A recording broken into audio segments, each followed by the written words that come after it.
গতকাল রবিবার বিকালের দিকে NH-34 সড়ক সংলগ্ন আড়াইতাতে পাথর বোঝাই করা একটি ড্যাম্পার উল্টে যায়। এরপর আবারও NH-34 নম্বর সড়ক সংলগ্ন মুর্শিদাবাদ জেলার নবগ্রামের পলসন্ডায় অবস্থিত একটি বেসরকারি স্কুলের মেন গেটের সামনে আজ সকালে একইভাবে পাথর বোঝাই করা 18 চাকার ড্যাম্পার উল্টে যায়। যদিও এতে হতাহতের কোনো খবর মেলেনি, তবে বড়সড় দুর্ঘটনা ঘটতে পারত ওই স্থানটিতে, যেহেতু সামনে একটি বেসরকারি স্কুল ছিল।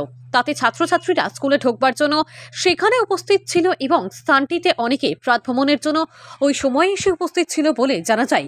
বারবার এমন ধরনের ঘটনা ঘটার ফলে NH-34 নম্বরে যাতায়াত করা ব্যক্তিরা আতঙ্কে রয়েছে বলে জানা যায়। Bureau report, KTN 5 news.